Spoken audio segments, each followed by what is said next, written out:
My mother saw the hospital calling and picked up anyway. That's the part people get wrong when I tell this. She didn't dodge the call from a lounge chair in Las Vegas. She answered it, listened, and told the nurse she had no intention of shortening her weekend for a stack of forms. 280 miles away. Surgeons had my back open under the lights. Nobody left in that room could make her reconsider. Nora Whitfield, 25, pediatric ICU nurse. Strangers hand me their dying kids at 3 a.m. and walk away trusting it completely. My own family gave me a narrower assignment years ago. Be the one who never asks for anything, so nobody else has to give it. People frame that as a compliment. I've stopped letting them. It took a totaled sedan and a letter my father locked away before his own heart quit to show me that gap. None of that had reached me yet, though. Not that first morning, surfacing under hospital lighting with a tube in my ribs and a tray beside me that skipped my mother's name entirely. Strong was the word they used on me. My mother deployed it constantly, the way other parents hand out nicknames. She used it picking me up 40 minutes late from school, while I sat curbside with my bag wedged between my knees, pretending the weight didn't bother me. She used it at family dinners, cutting off my answer before I gave it. She's remarkably self-sufficient, honestly. We got lucky. She used it again the evening I finished nursing school. A closing across town mattered more than a folding chair in my audience that night. She called afterward, gushing about how relieved she was that I was the low-drama one, because apparently this family only had room for one person falling apart. I never wondered out loud who the other one was supposed to be. There was only ever one person in our house who'd needed something openly, and it wasn't me. It was my father. 2 years before anyone knew to worry, he'd already started quietly building a fallback plan. He wanted the people who actually paid attention to me in the room, if a day ever came when I couldn't speak up for myself. Not the people who praised my strength precisely so they'd never be required to show up. If you're already guessing what a dying man spends 2 years arranging for a daughter, he suspects nobody else will protect. Keep listening. That answer runs underneath everything else in this story. It's colder and far more deliberate than whatever you're picturing right now. None of it had reached me yet that first morning, staring up at a stranger's ceiling with a tube in my chest. I only understood that being easy had always operated like a second job I never applied for. I hadn't yet realized someone had just quietly let me go from that job, without asking whether I wanted out. To make sense of what was sitting on that hospital tray, you'll need to come back with me first. Not far. Just to a workshop that smelled permanently of cedar shavings and engine oil. And to the one word my family kept handing me like a prize I never remembered winning. I first felt the actual weight of that word at 21. 3 weeks shy of finishing nursing school, I found $200 folded into a card left out on the counter. For whatever you need, sweetheart. You always figure it out. That afternoon she was closing on a lakefront property, one with a dock the listing photos made look far more impressive than it was in person. I decided to call it love. Naming it anything else felt like more than I had energy for most days. She wasn't at my pinning ceremony.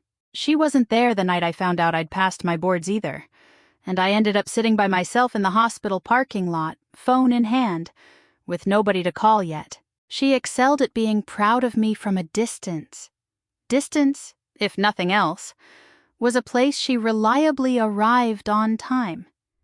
There's one particular night I've never let go of. I was 22, 6 months into my first rotation in the ICU. I came off a double shift with a fever high enough that I probably should have walked straight back through those doors instead of driving home. My mother had a closing that couldn't be rescheduled that week. My father showed up in her place, sat at the edge of my bed, and pressed his hand flat against my forehead exactly the way he'd check a plank of lumber for warping. He didn't say much at first. Eventually, "You shouldn't have to be this good at looking after people who never look after you." I told him it was fine. Something in his expression suggested that sentence had cost him more than he let on. Cedar dust and engine oil, that was the permanent smell of my father's workshop. Saturdays added a third note: burnt coffee, left cooling in a thermos he'd inevitably forget about. Whitfield and Sons Woodworks, read the sign, despite there being no sons to speak of, then or ever. He built pieces that lasted well past whatever reason he'd built them for. A window seat, a wave-shaped spice rack, one cedar chest he spent nearly a month hand-sanding without once telling me its purpose. He never missed anything that counted for me, growing up. He stood at the back in scuffed work boots while other fathers showed up in blazers, and being needed never once seemed to tire him out. I loved him with the simple certainty of someone who has exactly one adult in her life she's never once had to manage, explain herself to, or wait on. Then, the autumn I turned 22, his heart gave out in his truck at the lumber yard. It looked sudden from the outside. It wasn't. Not really. A cardiologist had warned him 2 full years earlier, and he'd told no one, myself included. My grandmother flew in for the service and ended up staying on nearly 10 days. Vivian Whitfield, a woman who took every measurement twice and rarely wasted a word. The last evening, drying a plate that was already dry, she said, "Your father always planned 3 moves ahead." When I asked what she meant, she set the plate down slowly. "He made arrangements," was all she'd give me. That's as much as I'm saying for now. The cedar chest traveled home to New Mexico with her, locked tight, I asked, once, if I could see what was inside. She looked at me for a long beat and said nothing at all, and the chest stayed shut. So did she. For a very long time after that. Almost 3 years passed before that chest crossed my mind again. Between a career that demanded everything and a mother who demanded nothing, I'd convinced myself I had the easier kind of family. I hadn't yet understood what my grandmother was actually telling me that night. Dish towel still in her hands. The ballroom chandelier looked big enough to belong in a museum, and the carpet was thick enough that 300 pairs of clapping hands barely registered as sound. I stood off to the side, holding a sweating glass of ice water while the crowd, all real estate professionals, gave my mother her ovation. That was the regional banquet, the year I turned 24, top producer, commercial division, 3 years running. She walked up in a dress the color of a closing check and thanked, in order, her clients, her team, the market, and God. I had news of my own tucked away. That week I'd cleared my advanced trauma certification, the exam that had knocked out half my unit at least once before they finally passed. I'd been sitting on it for 3 days, waiting for the right opening, watching her soak in that applause.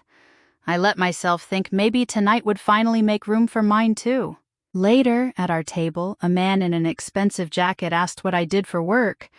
My mother got there first. "Oh, that's Nora, my low-maintenance one," a short laugh. She practically raised herself. Nobody followed up. I left the certification card folded in my jacket pocket the rest of the night.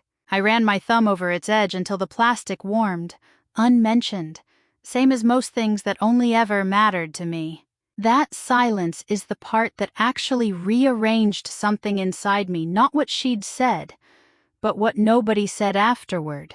I want to be exact about it, because exactness was never her strong suit. 9 people sat at that table. Under the tablecloth, I counted on my fingers how long it would take for anyone to offer the ordinary line. "That's impressive. You must be so proud."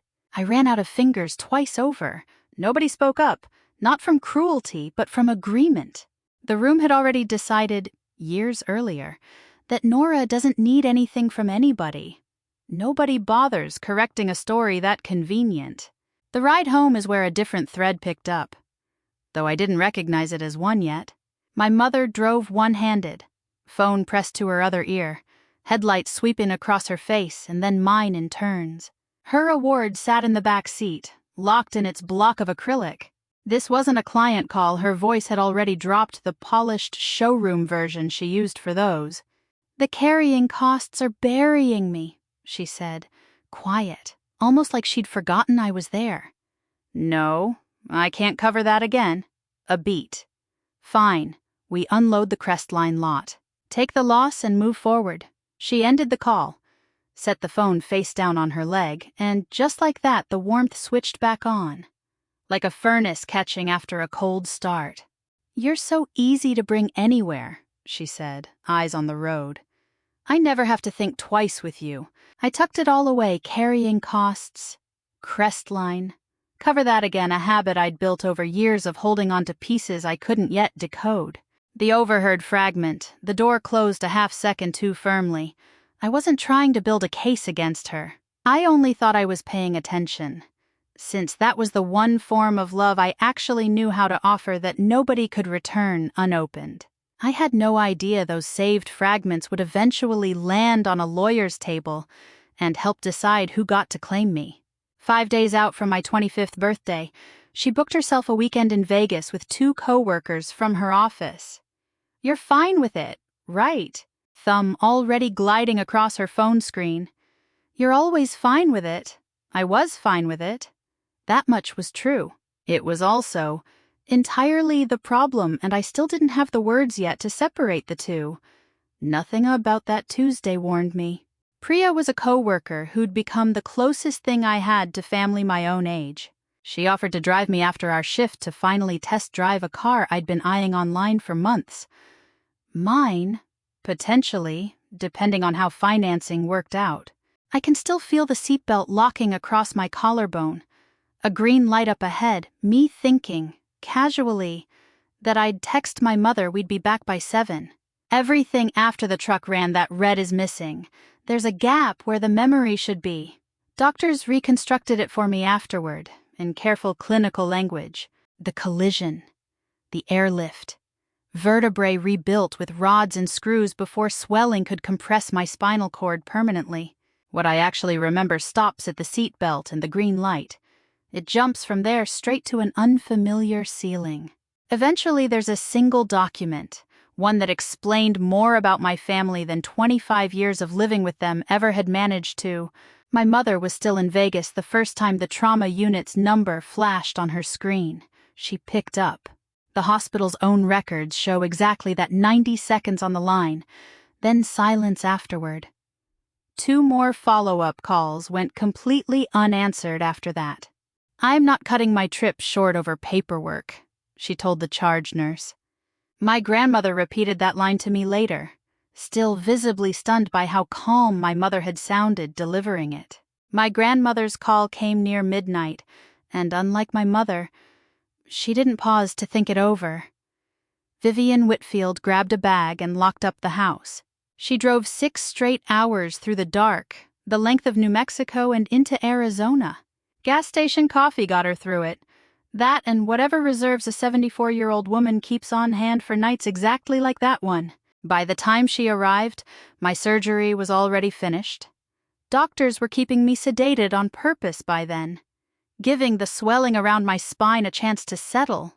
At some point during those hours, paperwork landed on the tray beside my bed. A court order, temporary and urgent, handing emergency guardianship to the one relative who'd actually picked up every single time she was called. Not my mother's name on that line. My grandmother's? I missed all of it, unconscious somewhere beneath the surface of everything happening around me. A nurse I'd worked alongside for 2 years sat with my grandmother that morning. She held her trembling hands wrapped around a cup of coffee gone cold. She told her softly that nobody in that room was required to hold it together for anyone else's sake. My mother showed up 2 days later, and it felt less like a visit from family than a weather front rolling in over the whole floor. The door swung open hard enough to hit the stop. Sunglasses on indoors, laptop wedged under one arm as though she'd been working the entire drive back from Nevada. She can't, she started, aimed straight at my grandmother. Then she stopped cold. She'd spotted the tray, the order. I watched it land on her, from somewhere half-conscious myself. This wasn't some clerical mix-up, not the hospital overreaching its authority. This was a name, a plan, something set in motion years earlier by a man no longer around to defend it in person. Whatever this was, it had been sitting ready for exactly this morning, long before either of us understood we'd need it waiting there for us. For a single second, her expression cracked open, scared and unguarded in a way I hadn't seen since childhood. Then it shut again. The sunglasses came off, and the warmth returned right on cue, the way a furnace kicks back on once the power is restored. Nobody in that room said anything for a moment. Nobody had to. "Okay," she said, dragging a chair closer. "Let's think this through practically." Not once did she ask about feeling in my legs. Not once did she ask what odds the surgeon had given for walking without a brace. Instead, she opened her laptop, tilting the screen away from me, its glow spilling across the blanket like something she'd rather I not read upside down. "I'm your mother. I've got this. Forms, hospital, insurance, all of it's mine to handle." She tucked hair behind my ear, and her hand didn't shake at all, which told me more than anything she said. "I always knew you'd bounce back, baby. You're my tough one." Then the figure landed, spoken the way you'd say a number you'd already run through a calculator more than once, alone, in a quiet room.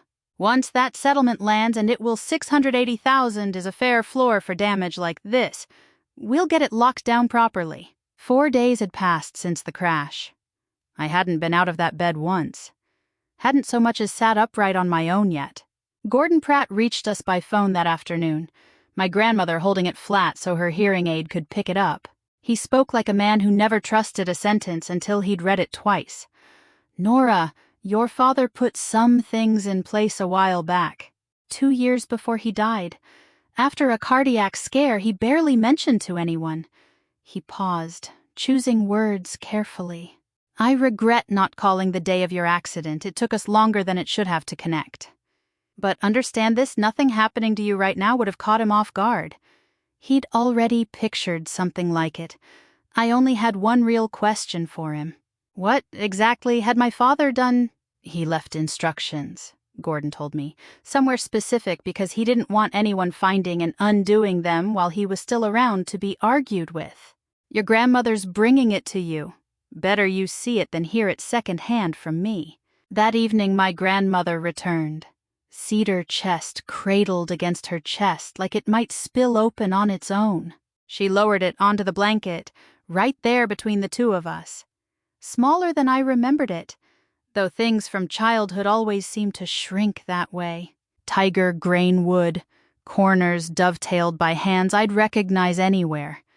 Brass hinges gone dull with age. She'd kept a key threaded on a chain under her blouse, unnoticed by me for 3 straight years, and used it to unlock the lid. Cedar filled the room in one breath. My father condensed down into a single, unmistakable scent. Folded flannel sat on top, a shirt I remembered from countless Saturdays at the shop. Underneath, a manila envelope worn soft at the corners. Clipped to a plastic sleeve of documents was a sealed envelope with my name written across it in his handwriting. Beneath everything sat a cheap little voice recorder, a sticky note attached that read, "Only play this with her." The first page in the sleeve was a trust document. Most of the legal phrasing lost me, but the names I understood completely, since a trust ultimately comes down to exactly that: who's included, who isn't. I was included. Gordon Pratt was listed as trustee. Wherever my mother's name should have gone, successor, healthcare agent, guardian if it ever came to that, there was simply nothing. He hadn't simply overlooked her by accident. He'd deliberately struck her name out everywhere it appeared. His initials sat beside every single removal. Each one dated. Each one properly witnessed. Page after page after page. A quiet man erasing his wife from his daughter's future one line at a time, years ahead of either of us, realizing we'd need it done. My grandmother drew the curtains shut around the bed on her own. The recorder clicked, loud in that small space. Tape hissed for a beat first. Then my father's voice broke through, clearing his throat exactly the way he always did before saying something that mattered. It filled that hospital room 3 years after he'd left it, and left us, behind entirely. I want to say something I could never manage face to face. He started before he got any further. I already knew this letter hadn't been written to shield me from surprise. It had been protecting me quietly, all along, since long before I'd ever needed proof of it. My grandmother didn't try to hold me while the recording played. She understood better than that by now. Instead, she rested her trembling hand flat across my foot, over the blanket. It was the exact spot, the exact weight. My father used to press against my forehead whenever I was sick and nobody else was coming for me. Over the following 3 weeks, most of the real work happened around a folding table. Gordon Pratt flew out and set up in a small conference room near the hospital, alongside Dana Ferris and my grandmother. Donna was the attorney the probate court had assigned specifically to look out for me, and nobody else at all in this whole mess. I sat through whatever parts they'd let me. She'd introduced herself that first afternoon, pulling a chair close to my bed, legal pad still closed on her lap. My only job here is figuring out what's actually best for you, Nora. Not for either of them. You. I was 25 years and 3 days old, and it was the first time a professional adult had been officially assigned to stand only on my side. What I watched them assemble, methodically and without any theatrics, was essentially a case file. The hospital's call logs came first printed, time-stamped, impossible to dispute. 3 calls placed to my mother's cell the afternoon of the crash.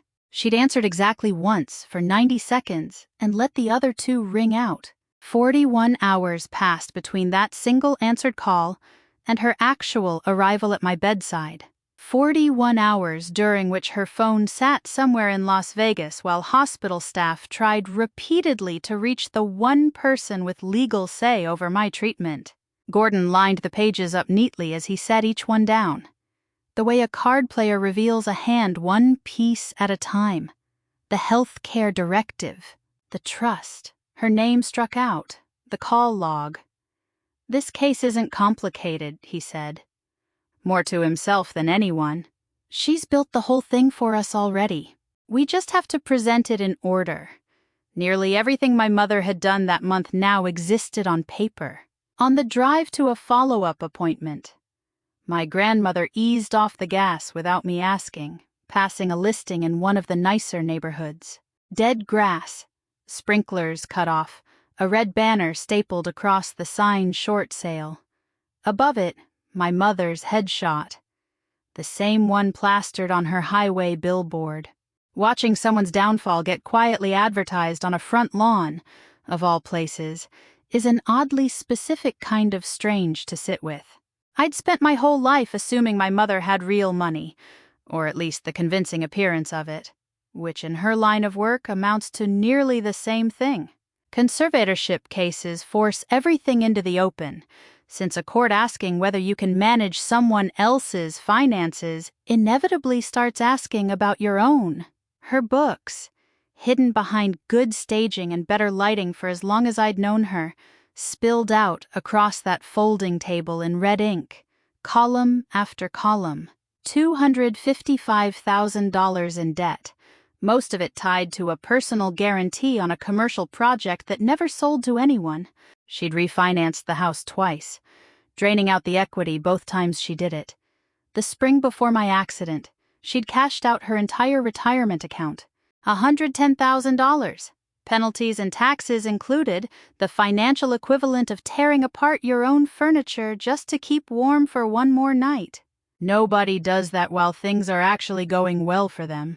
People do that while they're drowning, working overtime the whole time to look like they're merely treading water out there. She called twice that week, using a hospital extension I hadn't realized she even had. The first call, tears real or performed?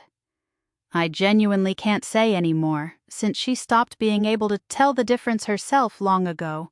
The second call, once crying failed to move me, turned sharp instead. "After everything I've sacrificed for you," she said, "you're really going to let a lawyer and an old woman turn you against your own mother?" I didn't take the bait that time. I told her I had to go and hung up the phone, hands completely steady the whole time. Noticing that steadiness rattled me more than anything else that day, because steady hands had always belonged to her, never to me. She didn't retreat after that call. She mobilized instead, the only way she knew how. In the weeks leading up to the hearing, she worked our old neighborhood and her church contacts hard. 11 character letters came back, in matching envelopes, all suspiciously similar in wording, since she'd essentially scripted every one of them herself. One arrived from Marla Odom, our neighbor. She'd once watched me walk 2 miles home from a shift in brutal August heat, my car stuck in a shop with nobody free to come get me. She later called that same walk wonderfully independent, without ever once wondering out loud why nobody had bothered to come. My mother's own attorney requested the sit-down before things went to a formal hearing. A conference room instead of a courtroom, a mediator instead of a judge, Dana Ferris there to speak for me. My mother arrived convinced she'd already won it. She brought a leather folio full of letters and her sharpest blazer, and I was seated where the rules technically permitted. Her chair stayed angled toward mine the entire time, playing the part of a mother reaching for her child. She came out strong, which was always how she opened. 11 letters slid across the table while she talked about stability, about a daughter needing her mother close, about an out-of-state relative exerting undue influence. For roughly a minute and a half, it actually worked the room leaning her direction, the way rooms always eventually did. Then Gordon Pratt opened his own folder, and the tilt stopped cold. No raised voice necessary. He set down one document, then another, laying out his hand the way a card player finally reveals it. Healthcare Directive. Trust. Her name removed. Hospital call log. Calmly, he pointed out that no settlement funds could legally reach anyone carrying that level of financial conflict of interest. Then, beside her leather folio, he placed the column of red figures. Her letters spoke to a mother's devotion. His paperwork spoke to 41 hours and $255,000 of debt. The folio nearly slid out of her grip. She caught it in time. Everyone at that table watched it happen anyway. My Aunt Colleen, seated quietly along the wall the whole meeting, had come purely to back her sister up. Seeing my mother's hands begin to tremble, she leaned in, meaning to help. Can I just add something? This whole thing feels so unfair. Renee's had this handled since the very first day. She's the most organized person I know. She reached, unknowingly, for exactly the wrong compliment. She had that number figured out before Nora was even out of surgery. Silence dropped over the room. Colleen never noticed what she'd just said. That's simply how she operates. She meant every word as praise for her sister's competence. Then she settled back, satisfied, expecting the whole room to agree that Renee had, once again, handled things beautifully for everyone involved. I kept my eyes on Donna Ferris the whole time. Up to that point, she'd stayed completely neutral, professionally unreadable. Her entire role built around picking no side at all. In the space of half a second, something shifted behind her expression and locked into place, like water settling to find its level. She'd walked in prepared to weigh a family dispute. What she'd just witnessed instead was a creditor.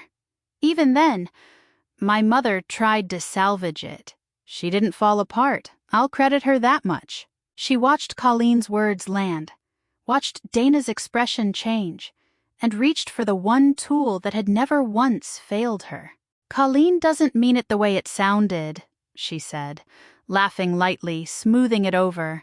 Obviously, I looked into the practical side of things any responsible parent would, and nobody's criticizing the attorney for running the exact same numbers.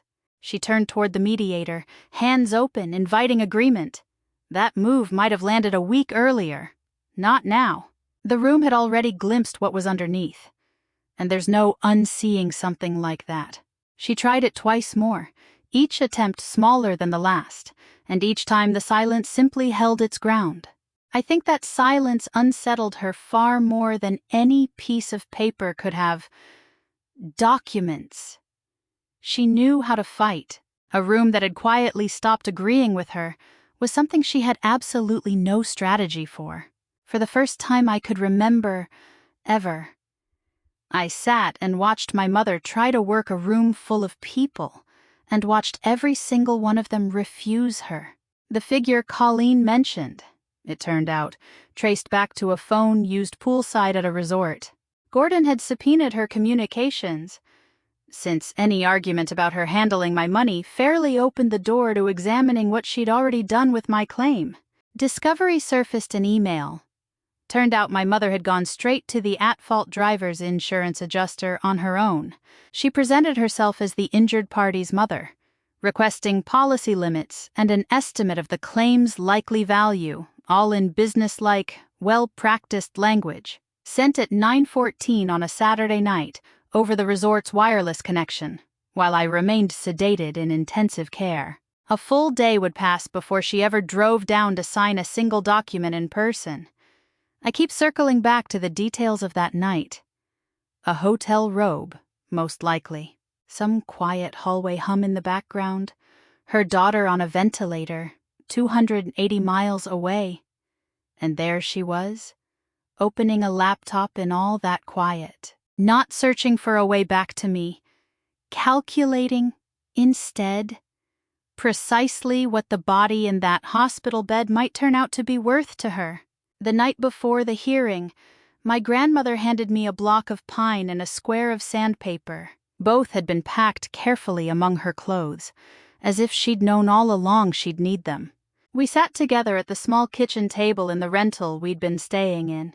There, she walked me through something my father used to do for hours at a stretch in his shop. Long, even strokes, always following the grain. Find the rough patch first with your fingertip. Ease into it slowly, and let the paper do the work instead of forcing it. Fighting the wood never works, she told me. You outlast it instead.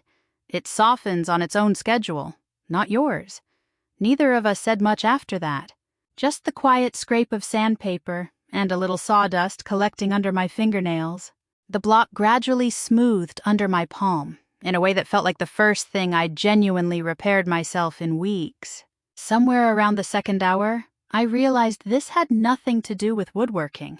She was preparing me to sit in a room the next day while someone pressed hard against me, without flinching, without reacting, letting things settle at their own pace. "Tomorrow," she said, focused on her own piece of wood, "she'll try to get a reaction out of you. Don't give her one. Let the sandpaper do the talking." The morning of the hearing, I tucked my father's sealed letter into my jacket's inside pocket, close enough to feel its edge against my chest for the entire ride. I hadn't opened it yet. Gordon had insisted it belonged in that courtroom specifically. There was a deliberate reason my father had sealed it shut, he said, meant for it to be read there rather than anywhere quieter. I trusted that completely, the same way I'd learned to trust every piece of this plan my father had set in motion long before he ran out of time to explain it himself. Right outside the courthouse doors, my grandmother reached over and fixed my collar for me. "No matter what she says in front of that judge," she reminded me, "don't move a muscle. Let the sandpaper do the talking for you."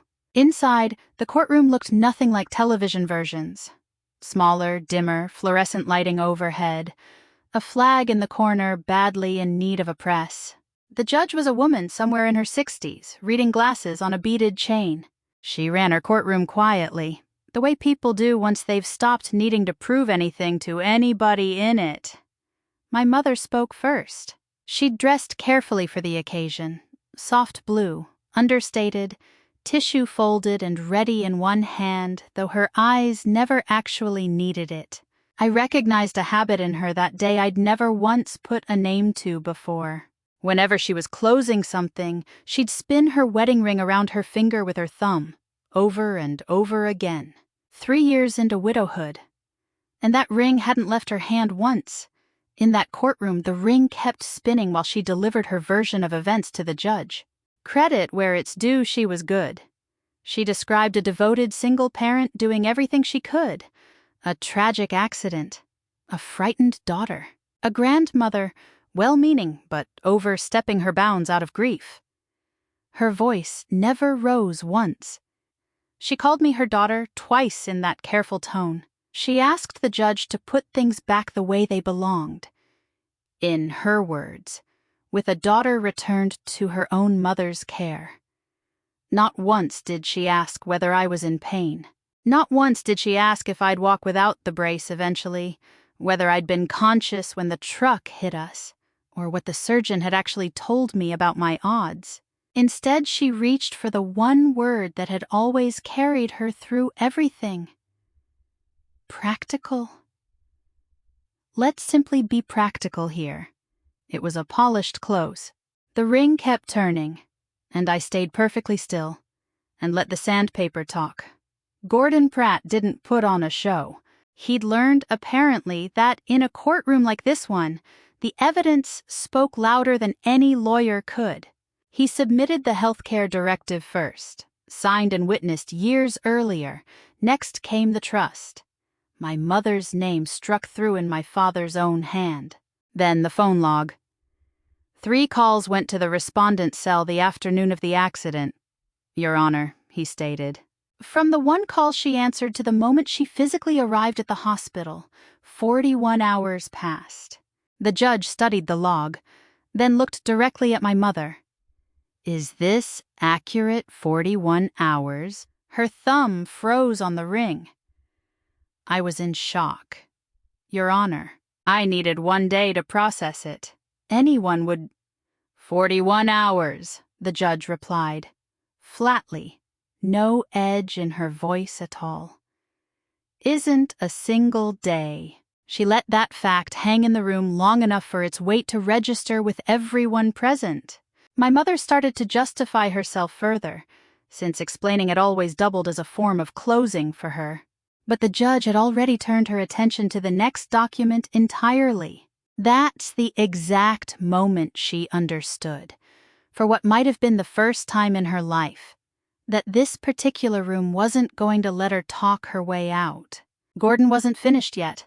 He produced the email Nex sent at 9:14 on a Saturday night from a resort's wireless network, inquiring about policy limits while I remained on a ventilator. No commentary from him, just the timestamp and subject line read aloud, letting the facts argue themselves. My mother tried. Any responsible parent would look into and stopped mid-sentence, because nobody in that room was still seeing her as a parent by that point. Then Gordon executed the move my father had planned 5 full years earlier, sitting in a cardiologist's waiting room with nothing but a pen in hand. Your Honor, the respondent's the child's father left a sealed letter, with instructions that it be read aloud in court, should matters ever reach this stage. With the court's permission, and hers, I'd like to read it now. I pulled the envelope from my jacket. By then, its corner had gone soft from resting against my ribs all morning. I passed it to Gordon. My hands didn't shake. The room had gone completely silent, and he broke the seal along the line my father had closed shut in a room none of us had ever seen. To anyone standing in this courtroom right now, he read aloud, my name is Thomas Whitfield. If these words are being spoken here, it means I was right to worry. And I'm genuinely sorry for that. There's something about my daughter I need you to understand. People have spent her whole life calling her strong, using that word like a wall to keep her from ever expecting help from anyone. Her mother especially leans on that word, so she never has to be the one who shows up. Strength became the excuse everyone else used to stay seated. I couldn't change my wife. God knows I spent years trying. But I could build one barrier she'd never managed to talk her way past, so that's exactly what I did. Whatever money comes from this accident was never hers to control, and it never will be. Not because she's cruel, because she's drowning, and someone drowning will pull a child under with them just to keep their own head above water, calling it love the entire way down. Nora, if it's you hearing this read aloud, it's finally over. You're allowed to stop carrying it now. You always were. Gordon rested the letter on the rail in front of him. Nobody in that room moved. For a few seconds, the only sound was the air system cycling overhead, and somewhere further back, a phone buzzing once before someone silenced it. My mother finally broke, because staying inside that silence was more than she could manage. "She owes me that much." Her voice cracked, too loud for the room. "I'm her mother, after everything she owes me," and the wedding ring she'd spun for 3 years of widowhood slipped free of her thumb entirely, hit the floor, and rolled somewhere under the tables. Nobody moved to retrieve it. Right then is when she quietly stopped being my mother, at least inside my own head.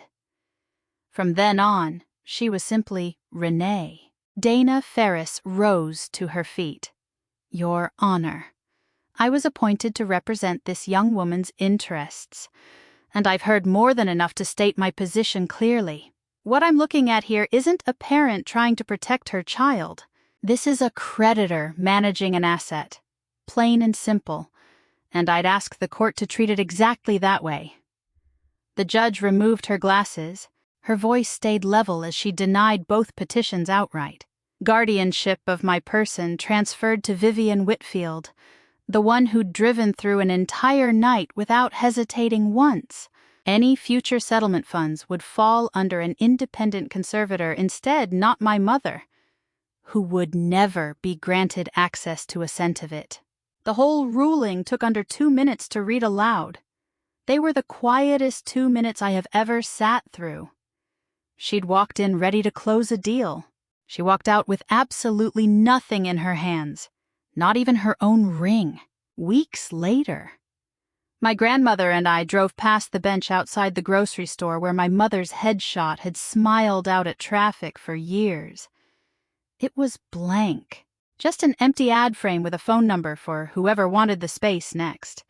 Careers like hers don't collapse with an announcement. People simply stop returning calls, quietly, one at a time. The exact same scattered way the whole reputation got built in the first place. Marla Odom stopped me outside that same store the following week, working through something on her face. "Nora, honey, I truly had no idea. None of us did." I told her that wasn't quite true. She'd known. She just hadn't said anything. She had nothing to say back. There isn't anything to say. My mother texted exactly once after that 3 lines about missing me, about family being family, about starting fresh once things settled. I didn't give her the response she was hoping for. Instead, I wrote 3 conditions by hand and gave the page to Gordon to forward. All contact runs through him. In writing, from now on. The settlement, the conservatorship, anything involving money off the table permanently, and there's no contact at all until I decide to initiate it myself, whenever that is, if ever. Underneath those 3 lines, I added one more sentence, something I needed to put into words exactly once. "You made me strong so you'd never have to owe me tenderness." That was never a choice I got to make. These are my conditions now. I didn't cushion it, and I didn't apologize for a word of it. Read it back once, and it was probably the most honest sentence I've ever put on paper. Signed my name underneath. It was the first signature in this whole ordeal that actually belonged to a decision I made for myself, instead of one made about me. If any piece of this story hit close to home, if you've ever had the word strong handed to you as a substitute for actual care, I'd genuinely like to hear about it. Drop your version in the comments. Whatever it was you ended up carrying alone that you never should have had to.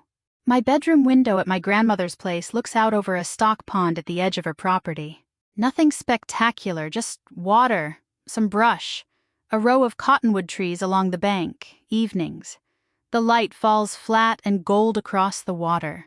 The surface stays completely undisturbed, because there's nothing left out there to stir it anymore. That cedar chest has a spot in my room now. No documents inside it these days. Gordon still holds on to those sweaters. Instead, my father spent the better part of a month hand-sanding every inch of that wood, I like to think he'd be glad knowing it finally became exactly what it was always meant to be. Not a vault. Just a solid, well-made thing sitting in a safe room, holding something soft. The water, finally, stayed still.